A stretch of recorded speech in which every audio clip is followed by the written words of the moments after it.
राजेंद्र पाटील यड्रावकरांनी आपलं मनोगत व्यक्त केलं. राजेंद्र पाटील यड्रावकर हे पूर्वी राष्ट्रवादी काँग्रेस पक्षामध्ये होते.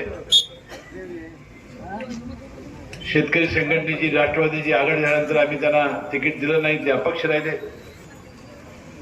आणि नशिबान माणूस असल्यामुळं निवडून आल्यानंतर मंत्री व्हायला त्याला निवडीवर पाठिंबा दिला. गेल्या वेळेला सुद्धा ते विधानसभेत पुन्हा निवडून आले प्रचंड मताधिक्यानं आणि त्यांनी आपल्या मनोगतामध्ये या विभागाचा विकास गेल्या 7 वर्षामध्ये कसा केलेला आहे हे सविस्तरपणानं सांगण्याचा त्यांनी प्रयत्न केला. अनेक वर्षे माझी आणि त्यांची, मी काय गुरु आणि तो चेला असं मी म्हणणार नाही, अनेक वर्षे आमची मैत्री आहे.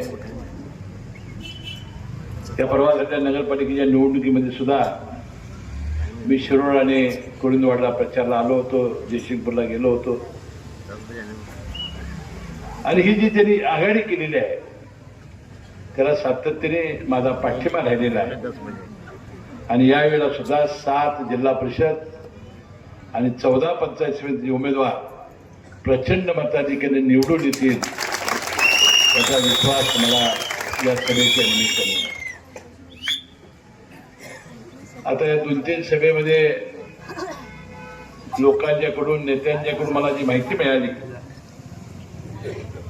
यामध्ये विरोध राजकारणामध्ये आणि लोकशाहीमध्ये आम्ही समजू शकतो, पण तो द्वेष समजू शकत नाही. म्हणून जी विरोधी पार्टी आहे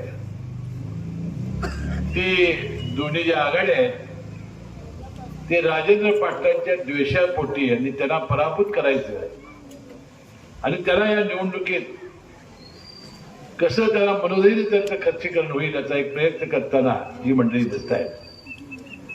आणि मी राजेंद्र पाटील यड्रावकरांचं मनापासून आभार मानेन, धन्यवाद देईन. ते कुणावर टीका न करता आपण केलेलं काम आणि आपण जे करणार आहोत या भावना ते मांडतायत आणि लोकांच्या विकासासाठी ते बोलतायत. पण जिल्हा परिषदेच्या सदस्यांनी आणि पंचायत समितीच्या सदस्यांनी, दादेभाषा पटेल हे अनुभवी आहेत, माझे जिल्हा परिषद सदस्य आहेत आणि त्याच्यावर आपल्या अपेक्षा आहे की गावागावातल्या मूलभूत विकासाच्या योजना त्यांनी केल्या पाहिजेत. गावाची आरोग्याची व्यवस्था चांगली असली पाहिजे, मतदारसंघामध्ये स्वच्छता असली पाहिजे, पिण्याच्या पाण्यासाठी स्वच्छ आणि भरपूर पाणी गावागावात मिळालं पाहिजे, घनकचऱ्याचा प्रश्न त्यांनी संपुष्टात आणला पाहिजे, प्राथमिक शिक्षण हे दर्जेदार आणि नवीन तंत्रज्ञानानं अवगत असलेलं असलं पाहिजे आणि या सगळ्या जिल्हा परिषद शाळा या तशा प्रमाणे करण्यामध्ये जिल्हा परिषद सदस्यांनी आणि पंचायत समिती सदस्यांनी भाग घेतला पाहिजे. या भावना आपल्या सर्वांच्या आहेत. मला विश्वास आहे की येणाऱ्या निवडणुकीमध्ये आपण जिल्हा परिषद पंचायत समितीच्या उमेदवारांना निवडून दिल्यानंतर मी तुम्हाला वचन देतो, मी आणि राजेंद्र पाटील, की प्रचंड निधी आम्ही यांना मिळवून देऊ आणि यांच्या मागे आम्ही ठामपणानं त्यांच्या मागे विकासासाठी उभं राहू असा विश्वास मी या निमित्ताने व्यक्त करतो. आता राजेंद्र पाटील येऊन सांगितलं की उल्हासदादा पाटील या विभागाचे आमदार असताना कन्यागत पर्व त्या नरसिंहवाडीचं आलं होतं, त्यावेळा 125 कोटी रुपयाचा निधी आणला होता. आता 1000 कोटीचा निधी ते मागणार आहे.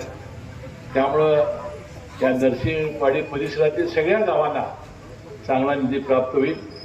मी या राज्याचा मंत्री म्हणून त्यांना शब्द देतो की 1000 कोटी रुपये मिळवून देण्यासाठी मी निश्चितपणे तुमच्या मागे उभं राहीन आणि आपल्याला हा निधी मिळवून देण्याचा प्रयत्न करेन. पण मी कागद विधानसभा मतदारसंघामधून सलग 6 वेळा निवडून आलेला आमदार, जे माझ्यासारखा एक सामान्य कार्यकर्ता 7 विधानसभेच्या निवडणुका मी लढवल्या, 22 वर्षे राज्याच्या मंत्रिमंडळामध्ये मी काम करतोय. राजेंद्र पाटील काल विजय देवणे आजऱ्याला आले होते, त्याने आघाडी केली आमच्याबरोबर उभाटाला. ते भाषणात म्हणाले उद्धव ठाकरेच्या मंत्रिमंडळात हसन मुश्रीफ, नंतर एकनाथ शिंदेच्या मंत्रिमंडळात हसन मुश्रीफ, नंतर देवेंद्र फडणवीस साहेबांच्या मंत्रिमंडळात हसन मुश्रीफ, ट्रम्पनं तरी मंत्रिमंडळ म्हटलं तर हसन मुश्रीफ मंत्री होती. म्हटलं ट्रम्प इकडेच राहिले बिचारा. म्हणजे तसा मी भाग्यवान आहे की अनेक वर्षी संधी मला मिळाली. मी गेली 40 वर्ष एक सामाजिक अजेंडा घेऊन या जीवनामध्ये काम करायला लागलो. विकास केला पाहिजे, ही निरंतर प्रक्रिया आहे. रस्ते होणार, 5 वर्षांनी ते खराब होणार, पुन्हा ते करावे लागणार. पाण्याची योजना केली की गाव विस्तारलं की नव्यानं करावी लागणार, पाण्याची नळ बदलावे लागणार, पाण्याच्या टाक्या बदलाव्या लागणार, नव्यानं करावे लागणार. ही निरंतर प्रक्रिया आहे. परंतु जोपर्यंत आपण जनतेचे सुखदुःखामध्ये मिसळणार नाही, त्याचं सुख आणि त्याचं दुःख आपलं मानणार नाही, त्यांना थेट आपल्याला कळ येणार नाही अशी भूमिका आपण ठेवली नाही तर समाजामध्ये ते लोकप्रतिनिधी यशस्वी होत नाही. राजेंद्र पाटील यड्रावकरांनी अशा प्रकारचं काम करण्याचा प्रयत्न केला. आणि जिल्हा परिषद पंचायत समितीच्या सदस्याकडनं माझ्या भावना याच आहे. आपापल्या मतदारसंघामध्ये जो गरीब घटक आहे, मग शेतकरी असेल, युवक असेल, महिला असेल, बेरोजगार मुलं असतील, ज्यांच्या हाताला काम लावायचं असेल, मग दीन असतील, दलित असतील, त्या सगळ्या कल्याणासाठी लोकांच्या त्यांनी अविरत प्रेम केलं पाहिजे. त्या लोकांना ठेच लागली की आपल्याला कळ आली पाहिजे. अशा प्रकारचं काम करण्याची लोकप्रतिनिधीची सवय असली पाहिजे. पुढून मी 99 साली मंत्री झालो आणि विशेष सहाय्यक खातं माझ्याकडे आलं. त्यामध्ये संजय गांधी निराधार योजना होती. 600 रुपये झाले. देवेंद्र फडणवीस साहेब मुख्यमंत्री झाले, त्यांनी 1000 रुपये केले. आणि पुन्हा आपलं भाग्य बघा, माझं 2 जुलै 2023 दुसरं खातं, ज्याचा उल्लेख अनेक वक्त्यांनी अनेक वेळा केलेला आहे. राजेंद्र पाटील यड्रावकरांनी आणि मी विधी न्याय खात्याच्या अंतर्गत कायद्यामध्ये बदल करून, बंधू भगिनींनो, या राज्यामध्ये असलेल्या धर्मादाय दवाखान्याने शेकडो कोटी सवलती राज्य शासनाने दिलेल्या होत्या आणि अपेक्षा सरकारनं केली होती, तुम्ही 10% गरिबांच्यावर मोफत उपचार करा. कसलाही टॅक्स सरकार आकारत नव्हतं. एखाद्या गरीबाच्या घरात हृदयविकार आला तर ऑपरेशन करायची पायी आली, मेंदू, मणका, कॅन्सर, किडनी, लिव्हर, ब्रेन, लाखो रुपये करावे लागतात. गरिबांचा अंधार कुठं. घरं, दारं, सोनं, नाणं, जमिनी कुठं एवढ्या पैसे जुनी होत नव्हती. मी कायदा केला. मी मोठ्या उद्योगपती, मोठ्या डॉक्टरांचे दवाखाने होते, सगळे मोठ्या शहरामध्ये होते. जर कधी एवढ्या सवलती ते घेत आहेत आणि गरिबांच्यावरती उपचारच करणार नसतील तर 6 महिन्याची सक्त मंजुरी शिक्षा आणि 50,000 रुपये दंड करणारा कायदा या राज्यामध्ये मी केला. गेल्या 18 वर्षामध्ये लाखो लोकांची ऑपरेशन मोफत झाले. परमेश्वराने आला जर तुम्हाला कोणाला रोग होण्याची मी प्रार्थना करतो, झालं तर लावू नका. माझ्याकडे राजेंद्र पाटलाकडे या, मी तुम्हाला आम्ही मुंबईला घेऊन जाऊ. तिथे राहायची व्यवस्था आहे. तिथं 12-13 लोक आम्ही ठेवलेले आहेत.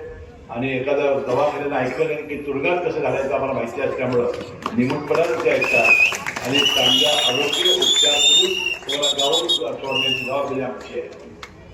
पण मला महावितरण चालना निर्णय घेतला. 1.5 लाख रुपयाची महात्मा फुले योजना आता 5 लाख रुपयाची केलेली आहे. आयुष्यमान भारत 5 लाखाची आहे. कोल्हापूरच्या सगळ्या मोठ्या दवाखान्यामध्ये आता योजना लागू आहे. त्याची अंमलबजावणी आपण करतोय. आता छोट्या मोठ्या हृदयविकारासारख्या आजाराला आता मुंबईला पुन्हा नेण्याची आवश्यकता नाही. ते आता कोल्हापूरला त्या योजनेखाली होत आहे. आणि तिसरं खातं आलं कामगार. 18-20 खाते आहेत, त्यापैकी 3 प्रामुख्याने आले की ज्यामध्ये मला काम करता आलं. कामगार खाते, त्यामध्ये बांधकाम कामगार कल्याण मंडळ स्थापन करण्याचा मी फार प्रामाणिकपणाने प्रयत्न केला आणि ते भाग्य मला लाभलं. राज्य सरकारच्या तिजोरीला एक पैशाला हात लावला नाही आपण. 10 लाख रुपयापेक्षा जास्त खर्चाचं बांधकाम असेल, खाजगी किंवा सरकारी, मग बंगले असतील, घरं असतील, टावर्स असतील, रस्ते असतील, धरणं असतील, कालवे असतील, रेल्वे, मेट्रो, 1% सेस त्या कंत्राटला भरण्याची सक्ती राज्य सरकारनं केली. या खात्यात मी मंत्री होतो त्यावेळा 6,000 कोटी रुपये जमलेले होते. आता 15,000 कोटी रुपये जमलेले आहेत. नॅशनल बँकेत ठेवायचा कायदा असल्यामुळं 6-7% व्याज मिळते. प्रचंड कामं सुरू असल्यामुळं महिन्याला 300-400 कोटी सेस गोळा होत आहे. आणि यामधून या बांधकाम कामगारांच्या पोट कल्याण करणाऱ्या योजना आपण या राज्यामध्ये आणल्या. 21 कामगारांचा समावेश यामध्ये केला. त्यामध्ये गौंडी, सेंट्रिंगवाला, सुतार, लोहार, प्लंबर, कुंभार, वडर, वाळू काढणारा, रोजगार हमीवर जाणारा, कालव्यावर काम करणारा, काच बसवणारा, लादी बसवणारा, फरशी बसवणारा, या सगळ्यांना त्यामध्ये घेतलं. ही नोंदीत योजना केली. नोंदी झाल्यावर 2 पेट्या अत्यावश्यक सुरक्षा आपल्या सामानाच्या त्यामध्ये दिल्या. लग्नासाठी 21,000 हे मंडळ देते. त्याची पत्नी जर गरोदर असेल आणि बाळगोळा असेल तर नैसर्गिक बाळपणाला 15,000, सिजनला 20,000 हे मंडळ देते. आणि मुलं झाली तर 1ली ते 7वीला 2,500 मुलामुलीला वर्षाला, 8वी ते 10वीला 10,000 मुलामुलीला वर्षाला, 11वी ते 12वीला 15,000 वर्षाला मुलामुलीला, कॉलेजला 20,000, MBBSला ॲडमिशन घ्यायला 1,60,000, कुठल्याही ॲडमिशनसाठी डिप्लोमाच्या 60,000 वर्षाला ही शिष्यवृत्ती मंडळ देते. बंधू या सगळ्या योजना, जर अपघाती मृत्यू झाला तर 5 लाख रुपये, नैसर्गिक मृत्यू झाला तर 2 लाख रुपये, दोन्हीमुळे मृत्यू झाला त्याच्या विधवा पत्नीला 2,000 महिन्याला, 5 वर्षे पेन्शन मंडळ देते. त्याच्या मुलीच्या एकाला 51,000 मंडळ देते. बंधू घर बांधायला 2 लाख रुपये ग्रामीण भागात ते मंडळ देते. अशा अनेक योजना आणल्या. आणि दुपारच्या वेळेला याला सकस ताजं मिळणार नाही म्हणून मध्याह्न भोजन योजना मी आणली. कॉन्ट्रॅक्टरनं शिजवायचं सेंट्रल किचनमध्ये आणि ते जाऊन साईटवर वाढायचं. ते मध्याह्न भोजन हे होतं शाकाहारी, कामगार खाटकूट खाणारे. ते जेवण राहायला आंबायला लागलं आणि सरकारची बदनामी व्हायला लागली म्हणून आम्ही सुरू केलं. प्युअर स्टेनलेस स्टीलची 30 भांड्याचा सेट 10,000 रुपयाचा त्याला लग्नावर रुपवत देतात तसं सुरू केलं. कशासाठी मी सांगितलं, त्या योजना जर राबवायच्या असतील तरी जिल्हा परिषद पंचायती सदस्याने आपलं कार्यालय या ठिकाणी गटार रस्ते करतील असते. ह्या लोकांना योजना गरिबांना जर पोहोचायचं असेल तरी अडणी माणसं झाली काय, सरकारी अधिकारी दाद देणार नाहीत, दाखले देणार नाहीत. त्या प्रभावीपणाने अंमलबजावणी त्यांनी केली पाहिजे या मताचा मी आहे. आणि राष्ट्रवादी काँग्रेस सुद्धा आमचा राजेंद्र पाटील यड्रावकरांचा जे आता शाहू विकास आघाडी आहे त्यांचं म्हणणं हेच आहे. तर 80% राजकारण समाजकारण आणि 20% राजकारण केलं पाहिजे तर लोकांचं कल्याण होईल. त्याने आता अनेक भावना या निमित्ताने इथे व्यक्त केल्या. आता माहिती आहे की गेल्या दसरा आणि दिवाळीच्या मध्ये एकनाथ शिंदे साहेब मुख्यमंत्री होते, राज्याचे उपमुख्यमंत्री अजितदादा पवार होते आणि महिला बालविकास कल्याण खात्याचे मंत्री ते आदित्य ते तटकरे होते. त्यांनी मुख्यमंत्री लाडकी बहीण योजना 1,500 रुपये देणारी आणली. दसरा आणि दिवाळीच्या मध्ये मुलीला 7,500, आईला 7,500, किमान एकेका घरात 15,000 रुपये आले. त्या लाडक्या बहिणींना बाजारपेठा फुल झाल्या. साडीला नवऱ्याकडे पैसे मागायची काळजी लागली, नवऱ्यांनी उसने घेतलेले त्यावेळी बहिणीचं द्यायचं आमच्या. आणि गेल्या वर्षभरामध्ये 1 महिन्याचा सुद्धा हप्ता चुकला नाही. आम्ही विकास कामाला प्रसंगी आम्ही काळजी लावली आणि 46,000 कोटी रुपये त्यांना आता दिलेले आहे. आता 2100 रुपये देण्याचं आमचं वचन आहे. आता ही खाती आमच्याकडे आहेत आणि राजेंद्र पाटील यड्रावकरांची राजेश शाहू विकास आघाडी आज आमच्याकडे आहे. यांनी सगळ्यांनी आपण येणाऱ्या तुमच्या घरातल्या सगळ्या लाडक्या बहिणींना सांगा, येणाऱ्या या जिल्हा परिषद निवडणुकीत आमची शिट्टी कटाकट बट्ट दाबा. त्यांना 2100 रुपये आम्ही दिल्याशिवाय राहणार नाही. आणि त्यांना सांगा ही योजना बंद होणार नाही. बंद झाली की आम्ही घरातच बसू, त्यामुळे आम्ही काही बंद करणार नाही. त्याशिवाय त्यांना 50% इष्टीमध्ये सवलत दिलेली आहे. लखपती दिदी नावाची योजना बचत गटाच्या निमित्ताने केंद्र सरकार राज्य सरकारने आणलेली आहे. त्याशिवाय 80 कोटी लोकांना आज आपल्या देशामध्ये तांदूळ आणि गहू मोफत दिला जातोय आणि पुढे आम्ही देत राहणार आहोत. शेतकऱ्याला 7,500 रुपये वीज बिल माफ केलेलं आहे. 12,000 रुपये किसान सन्मान योजनेच्या निमित्ताने शेतकऱ्याचे प्रयत्न या निमित्ताने करू. आता त्यांनी शारपट जमिनीचा मुद्दा मगाशी मांडला. म्हणून तो तरी मुद्दा शारपट जमिनीचा गंभीर आपल्या शिरोळ तालुक्यामध्ये आहेच. अशाच अपडेटसाठी SP न्यूज चॅनलला लाईक करा, शेअर करा आणि सबस्क्राईब करा.